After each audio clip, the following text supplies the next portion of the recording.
in the first phase, which means now if there's a handful of heroes that teams are really prioritizing, some of them are going to get through, and it changes all the time. So the fact that we're actually seeing some of these heroes consistently get through is pretty cool, in my opinion. For sure.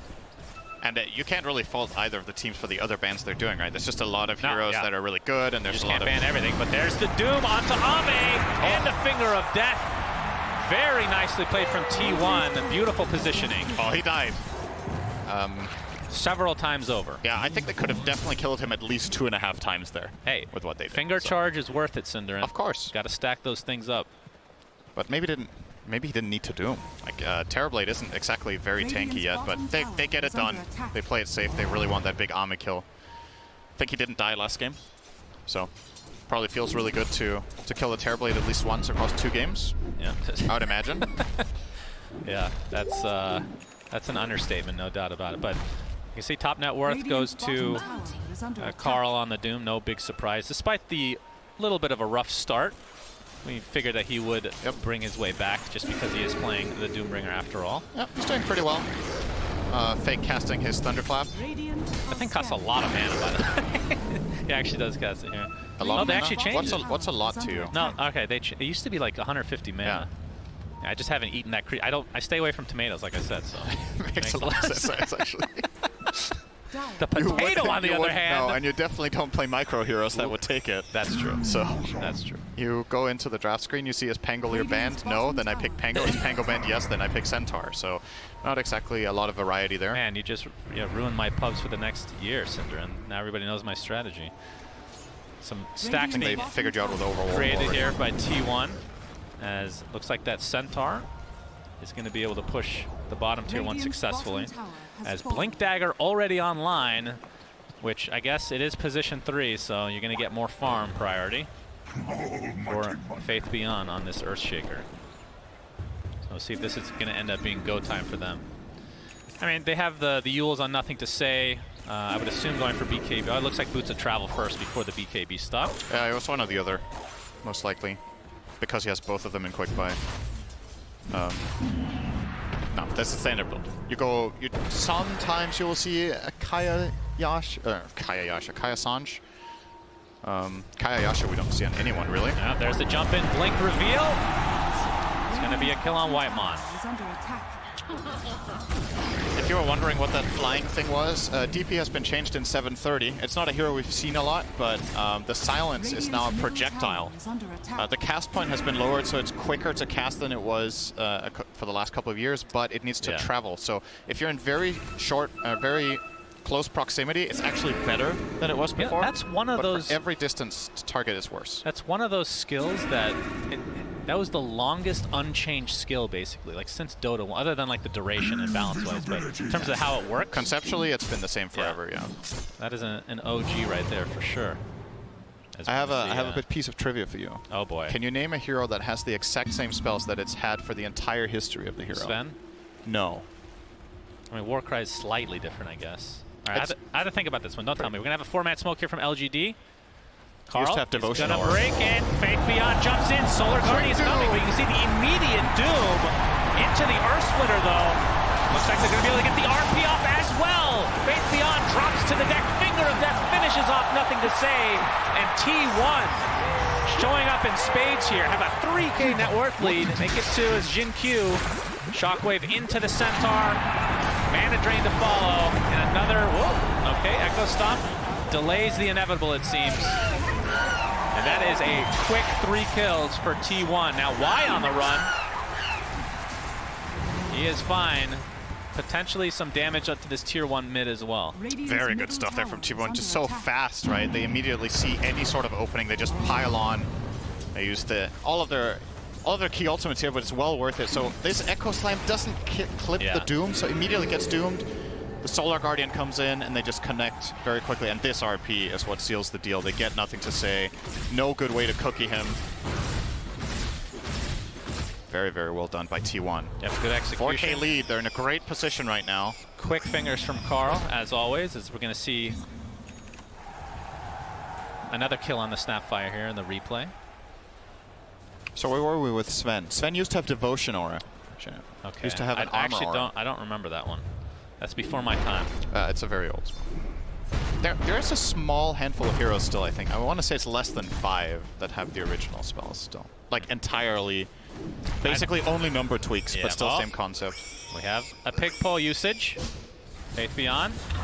Very nicely done as Roshan is being attentive despite being down 4K net worth, Cinderin. LGD. Looks like they're going to get it. Yeah. T1 not expecting this. This is basically what happens when you pick these massive ultimate lineups against a team that can kill Rosh, right? If you don't manage to get the Rosh off it, they're going to go and take that objective. So very good awareness here from LGD that they can get away with this. They're going to give it to Ame. So unfortunately for LGD, I guess you could say unfortunate. I don't know if it's unfortunate, but both of their Aegis carriers are transformation-based heroes to an extent, right? DP's ulti doesn't transfer through Aegis. I think there was a time when it did, I want to say. I don't remember that. But I'm pretty certain. Anyway, but they're going to give it to Terrorblade. And Terrorblade, in many ways, is probably one of the best transformation heroes to have it on because of how much he still does with his second life. He has Reflection, he has the Sunder, the Conjure images as well. Late game, when you get Ags, he gets basically a few seconds of meta anyway as dead Dawnbreaker. Yeah, super dead. Just see, that's a position 5. Yep. Still takes a while to kill. She's beefy. Yep. Good strength gain, has the mech that he didn't even use, so could have taken a little bit longer to kill, but can save it for a rainy day. Actually, might as well have used it. It would have probably been ready again, but relatively irrelevant. 23 Savage now pressuring this tier 1. It's going to force out the fort, as Faith Beyond does have Echo Slam back online. They're a little bit cautious about pushing here because the PSG LGD heroes went missing top. And from T1's perspective, they could have easily smoked or TP'd mid-tier 2 to set up a defense here. They didn't. Now finally Faith Beyond is going to go into defend. He almost let the tower fall to creeps, as a matter of fact, before he got the confidence to go here. I guess at some point you're just like, okay, they must have left, right? Yeah. But he didn't have a ward seeing T1 backing off, so he couldn't confidently go and cover that tower. But PSG understand how important it is, and even though it is in deny range, I reckon they will keep it standing here just for the vision and the potential TP control later. The glyph is on a very long cooldown, however, so still think 23 Savage will want to go there. But it can function effectively as a bait, right? Yep. When you're playing against a team and there's a mid-tier 1 tower and all these teams know, this is potentially a huge kill. Oh, double pumping on the Doom. Doesn't want to doom him. He doesn't know where the backup is of the team, and of course there is the Aegis. Yeah, that's true. No Aegis there, that's an instant doom for sure, but yeah. So ends up negating that smoke attempt from T1. Yep. Still 3 minutes to go for this Aegis timer. Who were we casting? Was it yesterday where they weren't afraid to go all in on that Aegis, on that high ground? Yeah, that was IG against Spirit. Yeah. See the meta popped, and tier 2 tower taking heavy damage as a result. They finally does T1 that mid-tier 1. T1 gets that mid-tier 1, Cinderin. Very easy to say. Yep. As Scotty looks to be next for Ame. And yeah, this is just going to be given up. Again, just respecting that Aegis. Pick pull on Whitemon now. Does each team have one? Sometimes I wonder how they get their ideas. Like, who came up with that? Why Probably does it have Slacks. to squeal like that? Probably Slacks. Yeah, probably. I mean, he came up with Lycan Ag, so yeah, thanks. Anything's possible. Which we're not actually seeing much past, I want to say, the first couple days of the group stage. Started to fall off a bit. Basically the thanks Obama of Dota is thanks Lex, I think. Pretty great idea, Lex. Thanks for that. Many more to come, I'm sure. I feel like T1 might want to make a move again here. Like, they didn't use anything. They have their smoke ready. This is one of the biggest benefits to Dawnbreaker, what you're seeing in action right now, by the way. Similar to how Spectre will play as a carry, Dawnbreaker can just sit on the opposite side of the map and keep covering the dead lane, as I've heard it's called. And then whenever your team makes a move, you can always connect with Solar Guardian. And if you do get ganked comparatively to a Spectre, it's a relatively minor loss. So expect to see Zephyr sitting up here a lot of the time, just pushing out this lane. If he gets ganked by 3 heroes, it's okay, you know, whatever. But actually, do have the smoke coming in here. They want to try to see if they can get a jump on Faith Beyond, but he seems very aware. Oh, Carl whips himself, trying to find Faith Beyond in the trees. Enchant Totem. Blink Dagger's not up from their 6 seconds, but looks like he has used successfully. In the meantime, they will find a pickup onto Jin Q instead. Yeah. knows there's a ward there now, of course, being caught in the trees, but what a great play from Faith Beyond to stand there in that tree line and get out. The one escape he had, and he found it. 30 seconds on the Aegis, so we're going to see Solar Guardian with the whip. Doom. Cuckoo in the vicinity, gets the shockwave, and this is going to be an easy kill for T1 again. Nothing to say, just ticks away there. So T1 starting to mount a very, very big lead. Of course, it is a Doom game, so have to keep that slightly in mind here. Oh, Gabe likes them. Yeah, what's Gabe the percentage? 71%. That's quite a bit. Faith Beyond, Fissure. Not going to follow it up with anything here. And Faith Beyond is working on the Aghanim Scepter for himself. What do you think about the Sheesh voice line? Do you like it? Who does that? Whitemon, whenever T1 do literally anything. I'll have to hear it. That's from Undying. How have you not heard it? I'm not going to lie, I blocked him. It's like 20 times this game. Cinder, I don't even listen to you. You think I listen to the voice line? The fact that you find that so funny is funny in and of itself, I think. Whitemon now. Ooh, he's actually working on Ags. Very cool. So Dawnbreaker Aghanim Scepter awesome gives item. you basically more control with your ult. You can pop it immediately, so it's only a 1 second lag time, or you can wait longer. It heals more, and it provides 60% evasion for any allies in the area. Which is godly against Terrorblade, who generally doesn't buy MKB or doesn't want to. But then again, doesn't do much against DP. The Ghosts have True Strike, but against Terrorblade, it is very, very good. It's not even the first time I've seen the Dawnbreaker Ags in a pro game, actually. Yeah, you're right. Some of the games we saw in the group stages were... Oh my god, they actually found him. Okay. All right. That is going to be a kill. So PSG LGD successfully take out Carl, who again is the top net worth right now. Maybe a little bit of a false feeling of safety because of the ward that he did have up there, but they knew it was there, and they took a different angle than standing there in the tree line. Went a little bit too far, and it's a big pick for LGD. Unfortunately for them, Roshan can't respawn yet, so they won't be able to get that with that Doom kill, but it's still a very, very major gold swing when you kill such a rich hero. The kill itself is worth 1,200 gold and just relative difference. And then a minute without him farming. And and then it quickly adds using up. His Midas, his Devour, all that good stuff. Yep.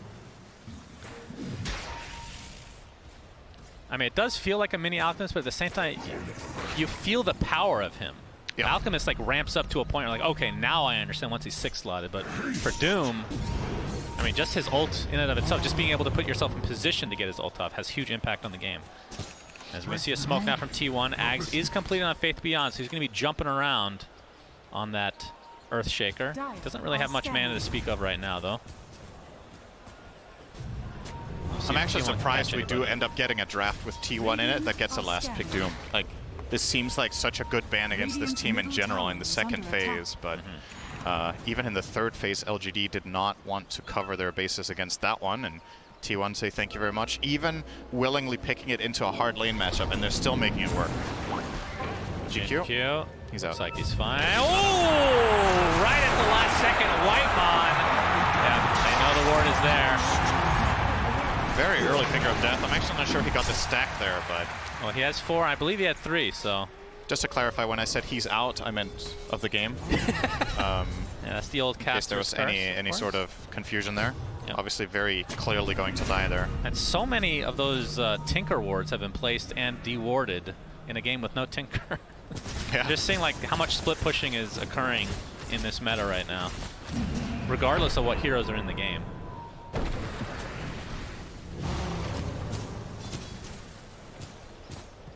Now, let's do some item progressions here. So, Ame has the Scotty S and Y. Close to BKB. Yeah. Just about 1,000 away from finishing that.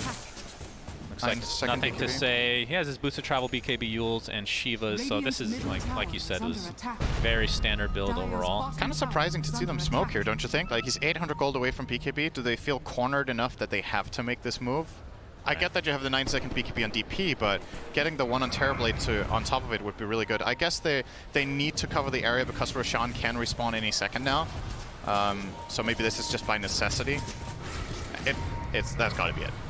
If Roche couldn't be up, I don't think they do the smoke. Good Savage, Fissure into the Enchant Totem initiation. Nothing saying about his BKB, but he just runs away now. Oh, why did he BKB? A little bit of a misstep here potentially from LGD. We'll see if T1 can take advantage. There's now 23 Savage. You can see his build. That's why Scotty just picked up that BKB. This is really one of bad the news few from mistakes from LGD we've seen.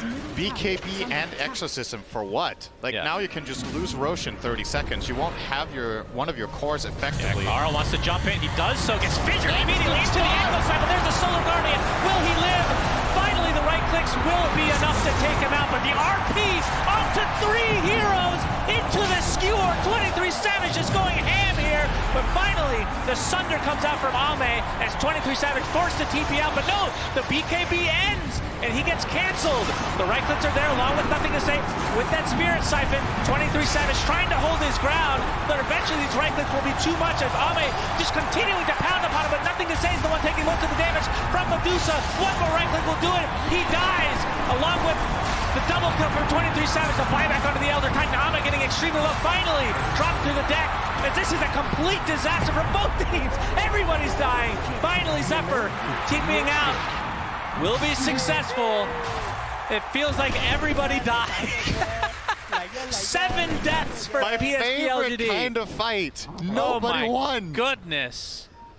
Everyone goes out a loser.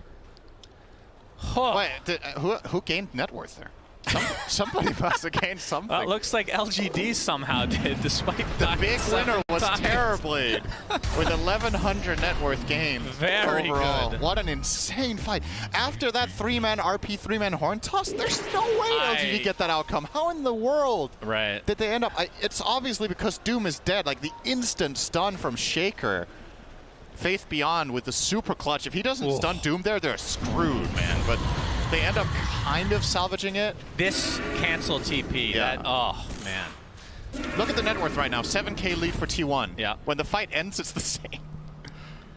Yeah, we'll just call that a wash. I think, okay, pay attention to what happens now. So Y is going to walk in on his Elder Titan and start hitting the line. I think if he walks next to Medusa earlier than this, does that straight away so they get the natural order, I think Ame might have actually survived this fight. So could have been optimized a little bit here where we're kind of, you know, picking apart the minor details when it comes to this level of play. But wow, that was actually a crazy fight. Hey. Oh, but we got the Titan Sliver now, Cinder for Ame. The dream neutral drop. Yep. Currently has the Paladin Sword. I would imagine he wants to swap. Does he want to keep Paladin Sword just for the lifesteal? He's currently not changing. Oh, really? Usually you do see Terrorblades gravitate toward Titan Sliver for a couple of reasons. First of all, your base damage is insane in Metamorphosis, so you get way more damage out of that item than most heroes do. Secondly, your hero is primarily susceptible to disables, so having the status resistance helps a lot. And it gives magic resistance on a hero that has a lot of armor. It's like incredible. This item was made for this hero, basically, but he's still opting for the Paladin Sword because he wants the lifesteal. I guess against Doom, he might feel like that's more valuable. He's not queuing up a Satanic either, so maybe the fact that he's not going lifesteal right now. And maybe he has to go MKB because of the Ags on Dawn, and then he will get the fact that you have to do that because of position 4 bot Ags. Yep. Kind of crazy. But we did see the impact there. I think he didn't hold the Solar Guardian for that long. And we talked about how it's really just RP setting that up if you want to actually extend the duration. It's okay with Lion on a single target, but it's not the greatest, I agree. As you can see, smoke now from PSG LGD. So despite that fight being a wash, you can see T1 continue to pull away just a bit in terms of net worth. And that's what happens with Doom and a mid-game to late-game Medusa. Just becomes really hard to handle. And Roche is being attempted. Let's see if LGD can actually contest here. Well, they can keep doing that. Yeah, I mean, Elder Titan might be the best hero in the entire game at contesting Roche. He is the king of stalling together with Tinker. It's already a half health though. Old Tinker, this is the Aegis and Shard. Scouting it out with the Astral Spirit. Getting the massive damage to come, I'm sure. Echo Stop will miss though. Actually, are they just going to give it up here? It looks like PSG are not committing to the pick. They're showing Faith Beyond close to the tier 2. Yeah. I mean, BKB? Yeah. All right, they force out the BKB, but yeah, you're right. This is just completely left for T1 now. So Aegis, Shard. Shard will be consumed by Medusa. So that's going to be the single. Oh, Doom on to nothing to say. In the meantime, Carl, see if they can actually pick this up. Cuckoo does get off the horn toss, and a finger of death from Whitemon is enough. So, I mean, typically when you're going for Roche like that, the other team gets a pick off, but in this case, T1 gets both. I have a fun fact for you that I just realized. The one game PSG LGD have lost this tournament, they had DP. Oh, really? Yeah. Well, they actually had DP surely in that they game picked as DP well. more than once. And they first phased it here, so. Well, not saying they're going to lose this game, but it is looking very good for T1. Absolutely. They're sitting on Aegis 12k gold lead, an insane late game lineup, which, to be honest, LGD can match for a large portion, but at some point it just feels like when this Doom goes a little bit further and gets that refresher, he should relatively easily be able to get at least one of his Dooms onto Terrorblade. And then it's just a matter of protecting Medusa as she clicks people down one at a time. Level 25s are also somewhat on the horizon here. Medusa level 23.5. For comparison, Ame is level 20 on the Terrorblade, and that's usually just how it goes. A lot of the gold that Terrorblade gets has zero experience with it because of the nature of how he farms. Solar Guardian. Earth Splitter was used. Solar Guardian actually canceled. No, sorry, that's the Aghanim Scepter. He actually kept it the entire time. Now Faith Beyond taking the brunt of the damage here as Cuckoo gets to skewer off. Why? With the Force Staff, you hear the Exorcism go off as well. Faith Beyond with a nice, beautiful fissure into the Echo Slam. They're going to blow off the Doom. Nothing to say, trying to maneuver himself around that fissure as Cuckoo pops a BKB into the skewer. TP attempt will be successful at getting out. Zephyr's in trouble. He is completely surrounded, gets off the Starbreaker, but dies shortly after. So LGD with a nice exchange here. They lose Faith Beyond. What a godly cookie that was. They get Doom. Very, very nicely done, yeah. At the very least for T1, they do kill Shaker and they don't lose their Aegis. And, you know, a lot of spells are committed that time around for LGD to find these 2 kills. They use Echo Slam, they use Exorcism. Even the Snapfire ult was used there. Not the biggest deal in this game comparatively, but...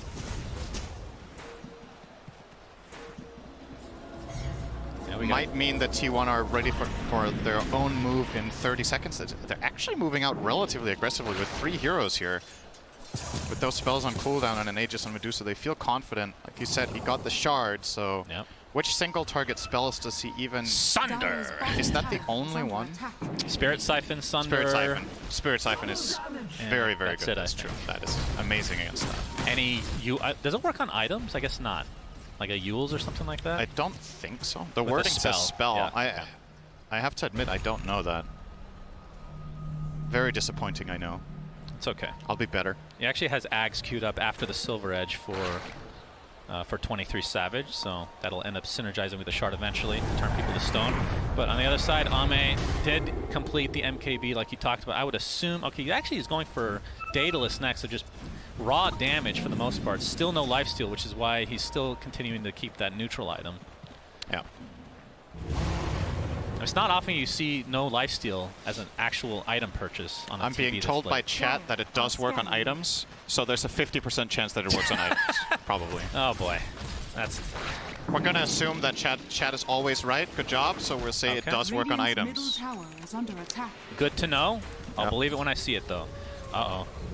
23 Savage and company. Looking to just take some towers here. They'll get the tier 2, it looks like. Well, at the very least, they're poking.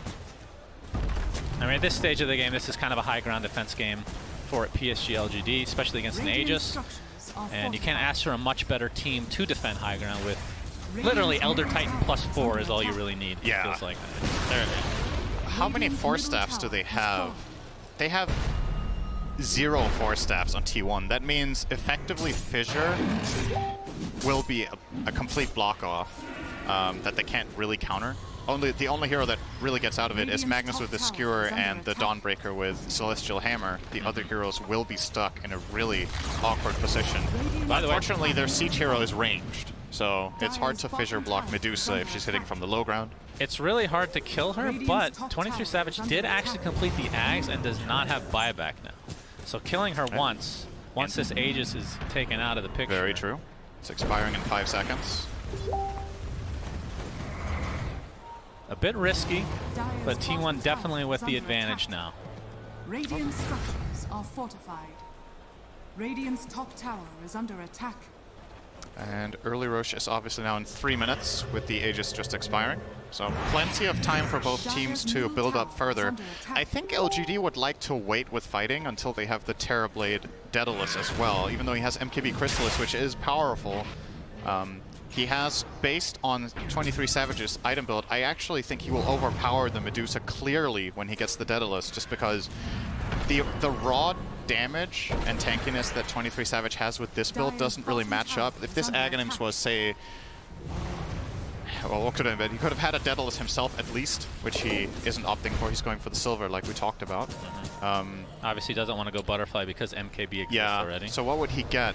I mean, Rapier would be the obvious choice, right? Since it's a Medusa, at that point you're probably stronger than the Terrorblade with the Rapier plus Daedalus. But for now, a fully decked out Ame will be terrifying. And also, we're talking a lot about the carry versus carry matchup, but we should be focusing quite a lot on the Magnus and Doom as well for T1. They're really setting up the fights for them, and if any of these get caught by a fissure, Terrorblade is going to kill them in like 4 hits once these items are done. So, okay, maybe not the Doom. That's a bit of a stretch.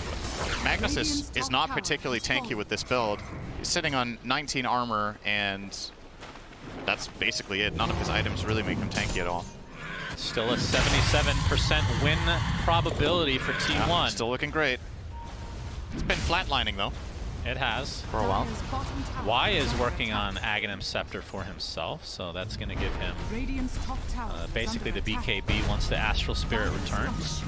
What do you think of the shard for that hero, where you take places with your spirit? Oh, Faith Beyond. Zephyr. Oh, they force out the BKB. Faith Beyond is... Looks like he's going to get Doom mid-jump, though. Canceled his own TP, attempting to get out. The nice slow coming out as well. And he might actually be fine, but he doesn't have... I guess he does have a TP. A little bit of indecisiveness there from Carl. I think he wasn't sure whether he really wanted to use this Doom, so then he doesn't have it on anyone else, but he ends up throwing it, and then refreshes for the Shiva's vision, but doesn't find Shaker. We'll still have another Doom if the fight is to break out, but this is probably going to slow down T1 a little bit. Ideally, they want to wait for Carl to have at least BKB ready, maybe BKB and Refresher, and in that case, well, then you're fighting into a maxed out Terrorblade here, pretty much. Can still swap out Sanj and Yasha theoretically, as well as the Power Treads, but I think he wants to keep the SNY for as long as possible. We'll probably see him get like Moon Shard before he replaces that for another item. Yeah. So not very much growth left here for Ame for a bit. Main things he wants actually are from Roshan at this point, and maybe a better neutral item. Skewer. Cuckoo. Oh, that's a really long skewer. That talent is insane. Finger of Death. And nothing Big to say. kill. Another death to his name. So despite getting off to, I want to say, a really good start, kind of tapered off a bit on this DP. Looks like he's going for Lincoln's next, so the anti-Doom builds are coming.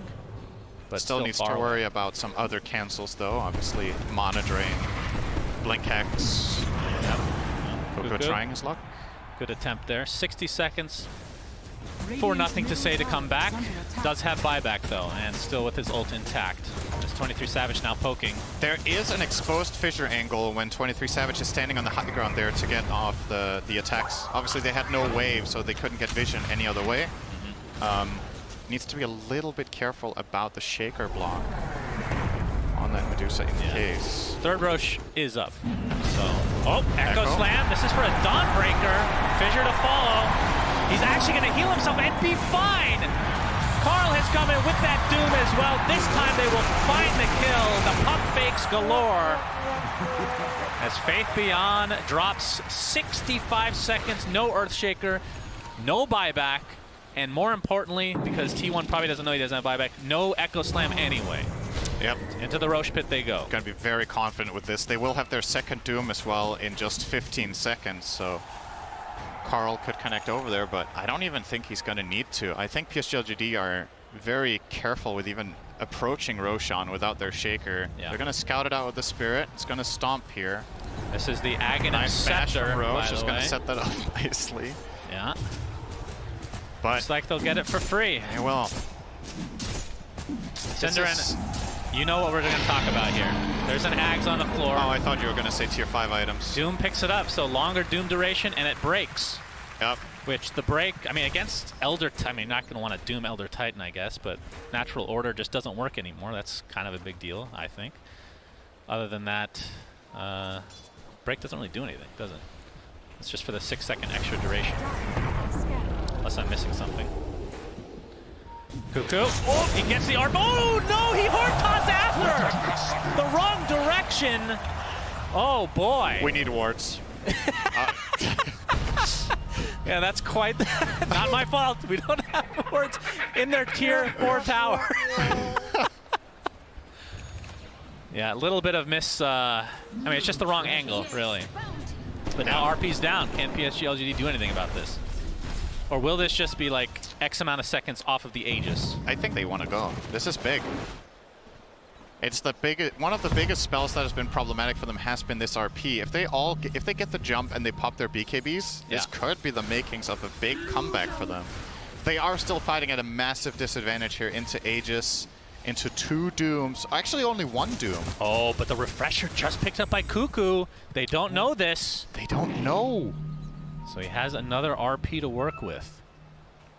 Very sneaky indeed. This is very spicy, Carl. 4 smoke now for LGD. Fissure. Fissure into the initiation, but there's a Solar Guardian from afar. Can he get off the BKB in time? He does. He will live as a result.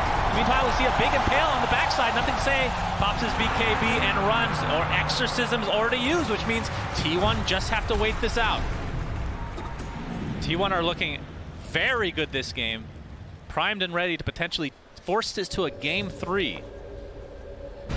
But can LGD come back? I mean, normally I'd be like, it's going to be a tough road for X team to come back from this, but it's LGD, and they've looked virtually unstoppable this entire tournament. They've had games with a similar look to this that they still managed to clutch out in the end on high ground. And I'm still going to keep focusing on the fact that T1 have very limited ways of repositioning a couple of their heroes, so once Fissures come in, and the Elder Titan Stomp as well, they don't really have a good way of handling that.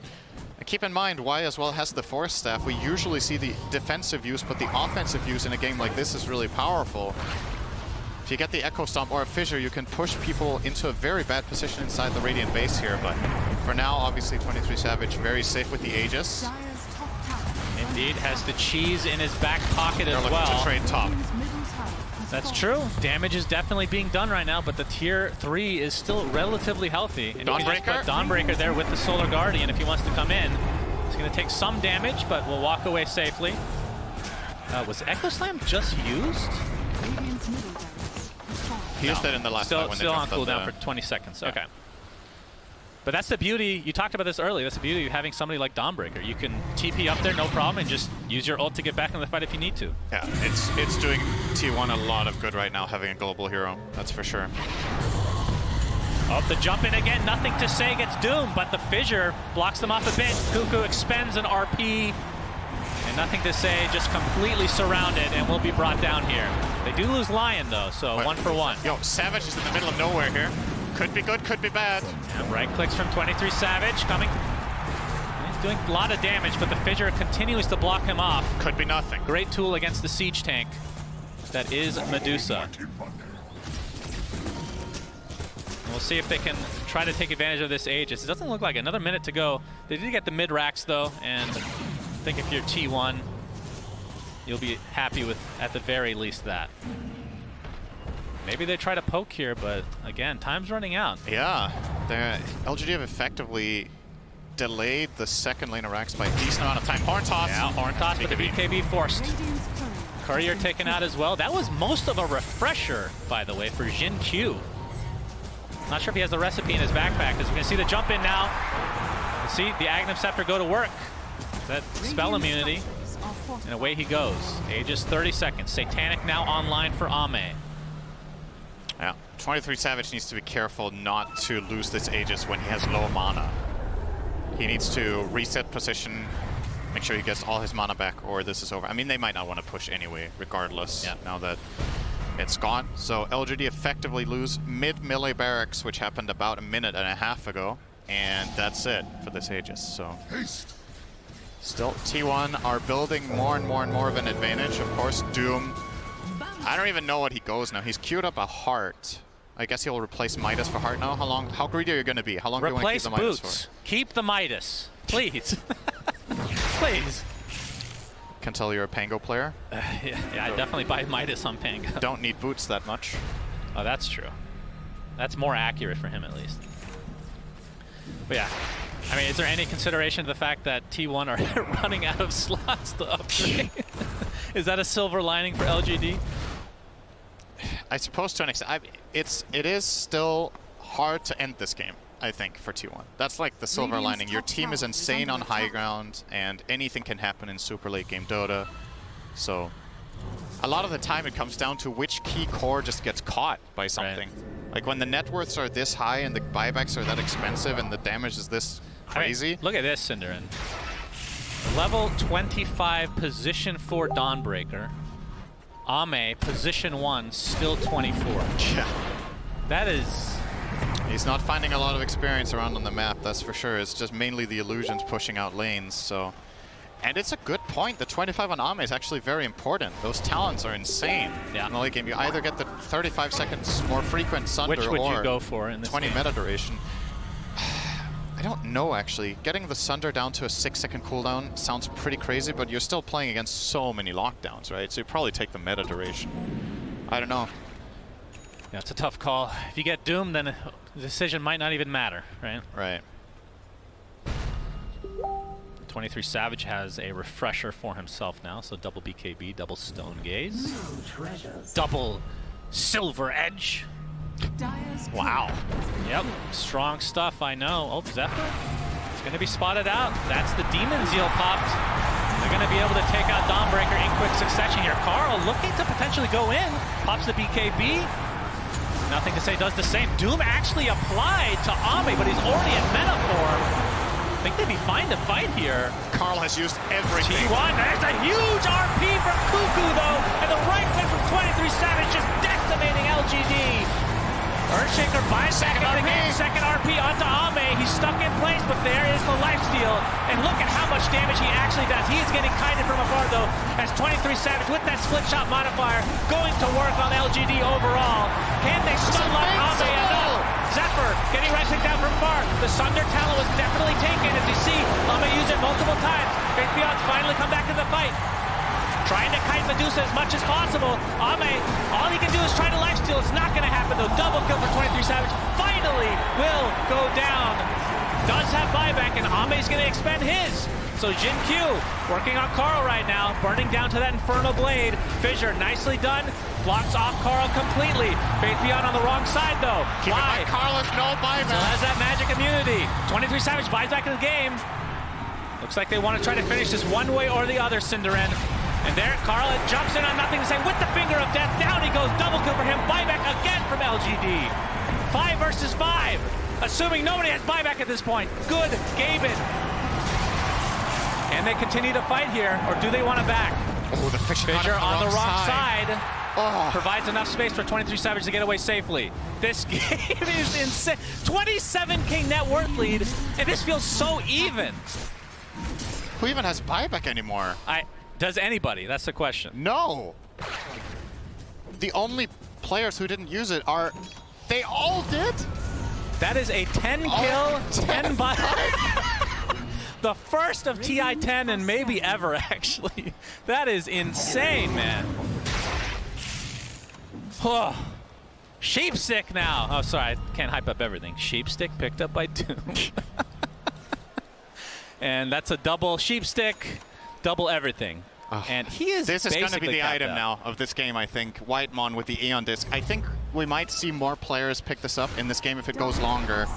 When you're without buybacks, that is essentially your second life. Oh, any kill now is huge. Yes. No buybacks. Literally any kill. PSG LGD playing it safe. I just can't get over the fact how even that fight was. That was 30K net worth deficit. How is that possible? I think it really showcased how much stronger Ame is than 23 Savage in a raw fist fight. Like, it took him so long for the Medusa to finally kill a TV. Oh, Roshan. Yep. Number 4 has the Aegis, Cheese, Ags, and Refresher Shard this time, which for T1 is very nice. Echo Stomp being shown here. LGD. This is a really big moment Looks for T1. like they're coming to potentially contest. It's already at half health, though. There's the Mortimer's Kisses from afar. That's the talent. Look at how much damage that is actually doing. Carl has to be careful. There's a Solar Guardian. Has to be used to try to defend Roche. Earth Splitter's there as well. Looks like they'll finally get Roche eventually. He's not going to say to pop his Exorcism. The jump is right into the Echo Slam. Roshan is taken out. Who the hell got the Aegis? That is the first step for Dawnbreaker. Refresher on the ground, for God's sake. Faith Beyond's going to take a tumble with a 1-for-1. Aegis claimed by 23 Savage. LGD need to reset. Cuckoo not able to get the right horn toss. Was on an illusion. So T1 getting the better of that, I do believe. They got the Aegis. I can't keep track of these items. 52 minutes in the game. 1-for-1? Oh. That Echo Slam was disgusting. That was such an ugly setup too, right? Like you shoot the, you start the Mortimer Kisses, which he's level 25, so he has the strong talent, and they use it to chain with stuns, fissure into Enchant Totem into Echo, so that Jinkyu did insane amounts of damage in that. He did the most damage out of anyone. Whitemon was just gifted an Ags, by the way, so you're gonna get the AoE Finger of Death. He has 7 charges of Finger. Who got all the stuff from Roche? Well, Aegis for Aegis Medusa, on Medusa. obviously. There's a Cheese. They don't have the Cheese. Where's the? What else was on it? Ags was on it, and Refresher Shard. I don't know who got that. Where's the shard?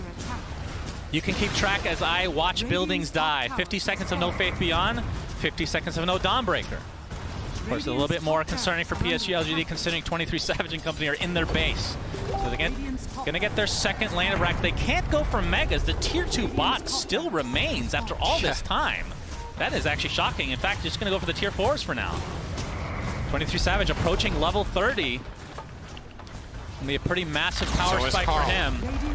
Yeah, Carl as well, that is true. So they get 1 tier 4. Trying to take out these illusions. The Echo Stomp, again, just the delays constantly. We barely talked about it, but the fact that Lion can just destroy these illusions obviously hinders Ame's ability to push out these lanes. And the fact that he has Shard, actually. It's the triple mana drain. Tier 4, all right.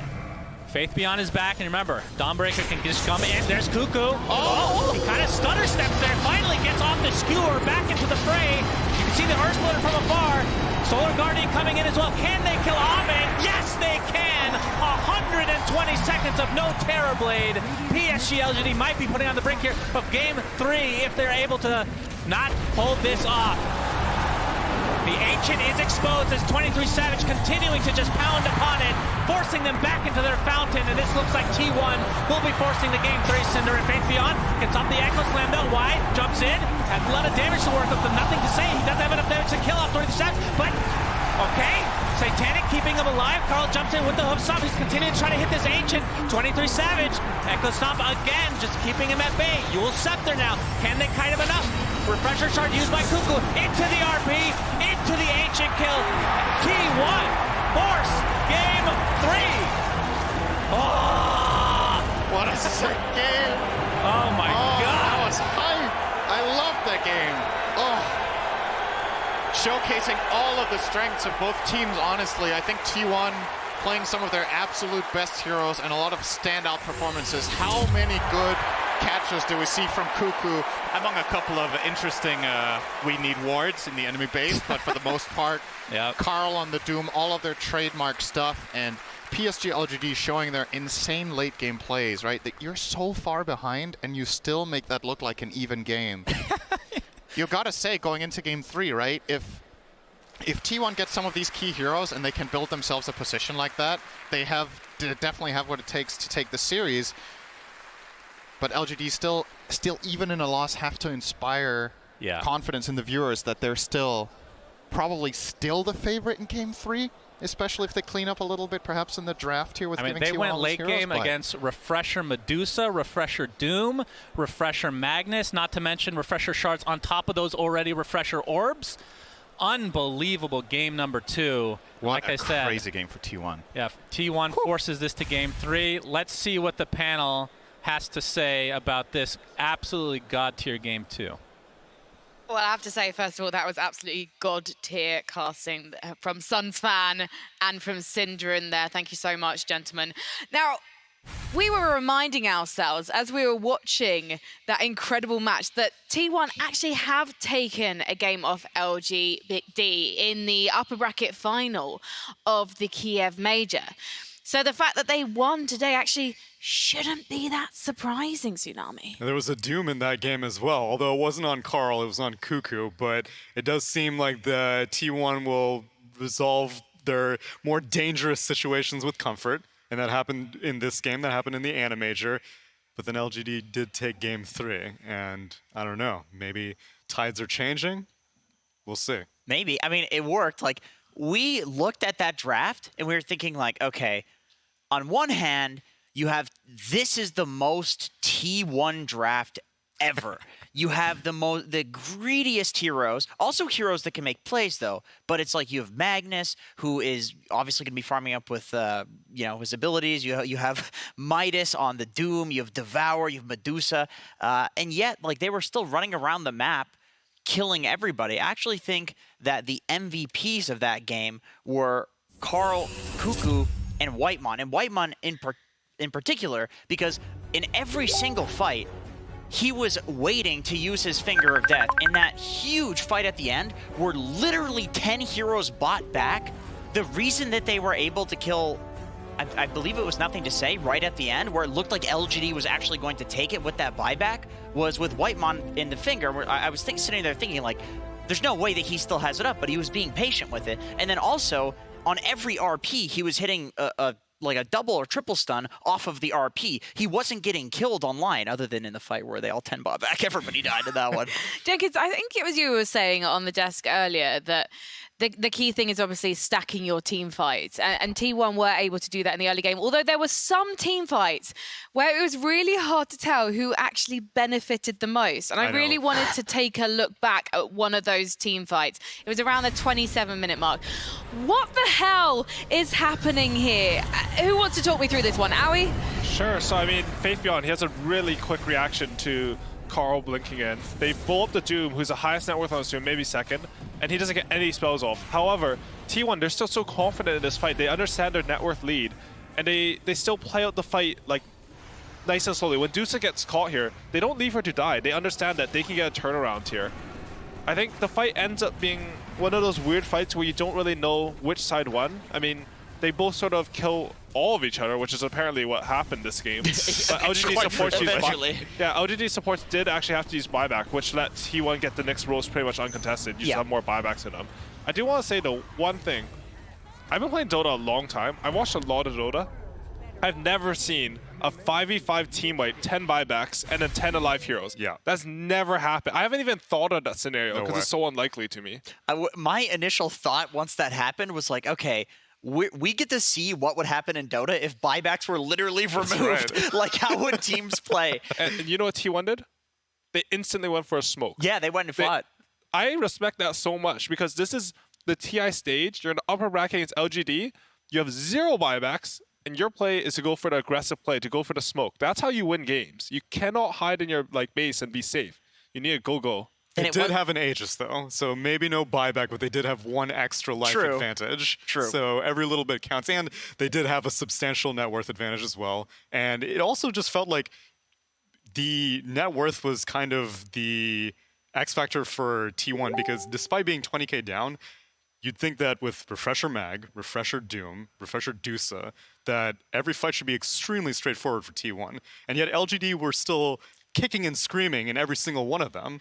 Like the fight in the Roche pit where the Echo Slam comes in from from his Earthshaker. And literally the entire Roshan pit looks like it's Christmas and everyone's bought Roshan offering. Yeah, we were just sitting there thinking like, who got the Aegis? Who got the Aegis? Nobody got the Aegis. Eventually, 23 picks it up. He snatched it, so somebody else got the last hit on Roche. There's probably like 10k worth of items on the ground. And then after the fight was over, all 3 of the other Roche items were on the ground or whatever. Like, I think there was a couple of bands of Elven skin, which also, by the way, 23 dropped during a fight. Just to get his BKB off. Yeah, just to get his BKB. He dropped a band of Elven skin on the ground because his backpack was full. That was the most insane game I've seen in a very long time, and it doesn't surprise me that it's T1, and it doesn't surprise me that it's T1 versus LGD. It really doesn't. Watching this, no matter what happens in the third game, whoever goes down to the lower bracket after this one, do you think they've got a chance to keep going, having seen this performance in this most recent game? I think we're looking at 2 top 4 placements right now. Like, no matter what happens, someone's going to make a lower bracket run, and they're going to assassinate everyone on the way there. And we might see a rematch at some point of these 2 teams as well. Because as entertaining as yesterday was, I do feel like there was a more definitive winner, even though they also went 3-game series. This one felt competitive, and it's revenge from the Animator as well. We need to complete the story. It felt like we didn't get to see Cuckoo really get activated on that Legion Commander in the opening game. But his Magnus in this game, the initiation and just the gumption, the audacity, the gall, and the gumption, Jenkins, you had to be a little bit impressed. Watching both of these games, my thoughts were like, okay, don't think this hero's OP. Don't think this hero's OP, because I don't want to be that guy that just comes out on a panel and then says a hero's OP. But Mag is goddamn OP. Like, that hero, it's so hard to play against him with the Horn Toss, with the Yule Scepter, which we saw in the first game, with the reverse polarity, pulling people out. Even Cuckoo, like, going into the base, the reverse polarity and then not pulling anyone out. It didn't seem to matter, because, like, the way people are playing this hero now is not really for the big team fights. It's like your Pudge, except good. Oh, great. You're just There we go again. repositioning people, and at TI, that matters a lot. If you think that you're structured, if you think that you have this wall, this formation of your team, Mag just breaks it. And he can farm so quickly that he can get items like Yules and BKB and Eon Disc, where he can break it without just going in and dying. He can consistently break it. And I know you specifically are pointing to RP, but for the longest time, Magnus's whole relevance in Dota was, can I have someone to empower? The empower, yeah. That's Do like I have irrelevant. a melee here? It's like a side factor at this Doom point. Medusa. Though that was the draft, Doom Medusa. That's not what you say. Nobody takes the empower, but I don't even think the RP is the most important part about Mag. It's the skewer. Yep. Now you have you have his Q setup, which now slows and pulls in for that, so you can set up with that. There's a Yule Scepter, you can set up with that. There's Horn Toss, which... Was it you that said it removes the skill from... Or it was BSJ. He was so mad. He was like, Horn Toss removes the skill from Magnus. I think that was him saying it. That was him. It was definitely him. He's got a lot to... Like, Skewer was one of the most skill shots of skill shots. And yeah, now Shockwave, you can see pulling them towards him. That used to not happen. He used to just deal damage. And RP was always a very, very delicate dance between that and Skewer. But... the hero's starting to find more relevance as we introduce these Aghanims shards. But the thing is, it's not like they took Magnus and took the skill cap and brought it down or something like there's still insane skill that you can have with this hero. It's like Invoker. There's like more pairings of things that you can do. You can Shockwave 3 people and skewer them back and then RP. You can RP into skewer. You can Horn Toss after the RP, before the RP. There's like a million different things that you can do with it. And we saw Cuckoo do basically every combination of them in that game. So what you're trying to say is, if you are going to be playing some pub games, when you want to play Magnus, get them in before the end of TI10, because he's not going to be quite as fun to play once the players have had their say and spoken to Valve. Is that what you're saying? Have your fun while you can with Magnus, and you know what? T1 and PSG LGD, have your fun on this stage in the upper bracket while you can, because after game number 3, one of you will be going down to that lower bracket. But you know what? After that second match, or second game, I should say, this one is probably going to be yet another electrifying matchup. And I think that PSG, they're going to have learned a lot from that. Did she call me BSJ? I'm sorry. I called it that. PSG instead of LGD. I apologize. It's in his contract. I'm sorry. You can never refer to him as BSJ. No, I think... I called them PSG. I didn't mention Brian's name. Okay, thank God. I think what's really impressive is that despite Game 1 being so dominant from LGD, I feel like T1 were really able to suck LGD into their own pace of the game. I feel like this entire tournament, I've never seen LGD make a mistake like they did on mid, where they tried to jump a Medusa with Earthshaker. Sure, there was an Invis Doom there. With the Invis Doom, yeah, right, there's an Invis Doom there who, Carl, clutch Doom. But that was like a weird engagement. That's not something that you usually see out of LGD. And I think T1, they might have figured something out with the scale. I'm not too sure like who will have the better read going to this game, because generally the counter to these 3 slow cores would do like play really fast, high tempo, take the towers. LGD, they won all their games, but they're actually one of the slowest teams at taking their enemies' towers this tournament. I think it was like 12 minutes or something. Yeah, and also I think they got intel on how LGD likes to play with Terrorblade. They showed it off in Game 1. The dynamic was very similar here. They had Jinkyu on Snapfire, so you had these surrounding staff around the Terrorblade to be like, okay, you know, he wants to man fight, and this time they served up a Medusa to go head-to-head, and they had more enabling the Medusa than they did the Morphling in Game 1. And I think it was a lot what Aoi was mentioning during the first panel, where there's like poke and maybe not so much disengage, but there was a lot of like eventual really strong team fight. But to me in this game, like maybe there's no like damage poke, but there is like opportunity poke where like Cuckoo on Magnus was just looking for skewers, and there were certain times where we saw him hilariously blink into the enemy base and then fail to skewer out. But it's like that's what he was going for the entire game, was just looking for these like random opportunities to basically break LGD's wall. Well, while we wait for the draft to kick off, we are going to check in with PSG LGD because we wanted to have some words with their captain. Oh, in fact, no, you know what? We actually spoke to Y earlier. So you know what? I'm obsessed with Y.